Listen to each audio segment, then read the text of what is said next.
السلام علیکم ورحمۃ اللہ وبرکاتہ۔ ناظرین، امید کرتا ہوں کہ آپ سب بخیر و عافیت ہوں گے۔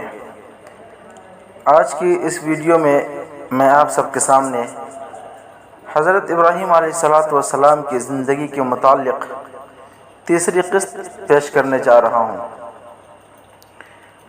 ویڈیو شروع کرنے سے پہلے آپ تمام احباب سے یہ درخواست ہے کہ ویڈیو اگر اچھی لگے تو لائک ضرور کریں اور چینل کو ضرور سبسکرائب کریں، نیز بیل آئیکن پر بھی کلک کر دیں تاکہ میری آنے والی تمام ویڈیوز آپ تک سب سے پہلے پہنچ سکے۔ تیسری قسط یہ ہے کہ اس قوم کی بدنصیبی کی حد یہ تھی کہ اتنا بڑا معجزہ دیکھنے کے باوجود ایک آدمی بھی ایمان نہیں لایا۔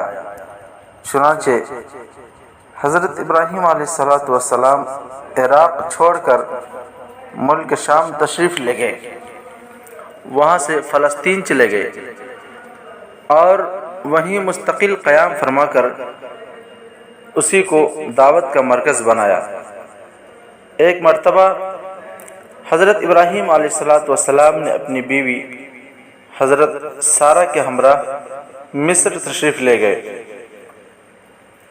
وہاں کے بادشاہ نے حضرت ہاجرہ کو حضرت ابراہیم کی اہلیہ حضرت سارہ کی خدمت کے لیے پیش کیا۔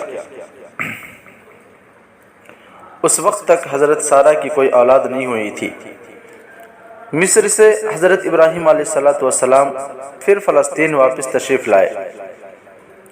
حضرت سارہ نے خود حضرت ہاجرہ کا نکاح حضرت ابراہیم علیہ السلام کے ساتھ کروا دیا۔ بڑھاپے میں حضرت ہاجرہ کے بطن سے حضرت اسماعیل علیہ السلام پیدا ہوئے۔ کچھ عرصہ بعد حضرت سارہ کے بطن سے حضرت اسحاق علیہ السلام پیدا ہوئے۔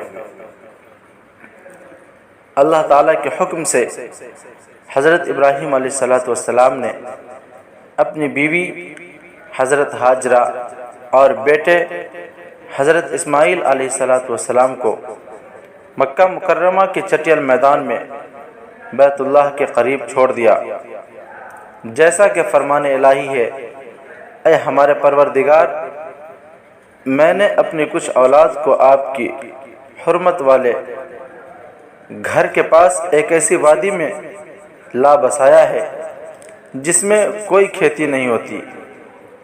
ہمارے پروردگار، یہ میں نے اس لیے کیا تاکہ یہ نماز قائم کریں، لہٰذا لوگوں کے دلوں میں ان کے لیے کشش پیدا کر دیجیے اور ان کو پھلوں کا رزق عطا فرمائیے تاکہ وہ شکر گزار بنیں۔ حضرت ابراہیم علیہ السلام کی دعا ایسی قبول ہوئی کہ دنیا بھر کے مسلمانوں کے دل مکہ مکرمہ کی طرف کھینچے چلے جاتے ہیں۔ چنانچہ ہر مسلمان کی ایک خواہش ہوتی ہے کہ وہ کم از کم ایک مرتبہ اللہ تعالیٰ کے گھر کی ضرور زیارت کرے، اور پھلوں کی افراد کا یہ عالم ہے کہ دنیا بھر کے پھل بڑی تعداد میں وہاں موجود ہیں۔ جب کھانے پینے کے لیے کچھ نہ رہا تو حضرت ہاجرہ نے بے چینی کے عالم میں بے چین ہو کر قریب کی صفا اور مروہ پہاڑیوں پر پانی کی تلاش میں دوڑی۔ چنانچہ پانی کا چشمہ زمزم جاری ہوا۔ کچھ مدت کے بعد ایک قبیلہ بنو جرہم کا ادھر سے گزر ہوا۔ پانی کی سہولت دیکھ کر انہوں نے حضرت ہاجرہ سے قیام کی اجازت چاہی۔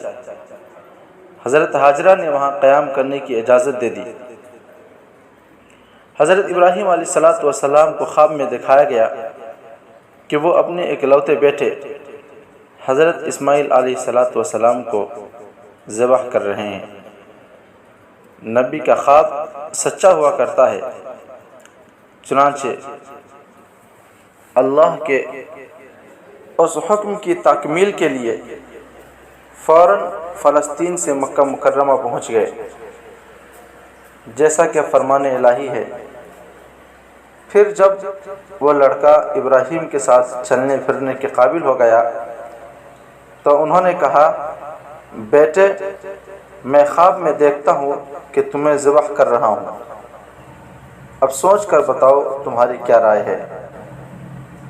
جب باپ نے بیٹے کو بتایا کہ اللہ تعالیٰ نے مجھے تمہیں ذبح کرنے کا حکم دیا ہے، تو فرما بردار بیٹے اسماعیل علیہ السلام کا جواب تھا، ابا جان جو کچھ آپ کو حکم دیا جا رہا ہے اسے کر ڈالیے، انشاءاللہ آپ مجھے صبر کرنے والوں میں پائیں گے۔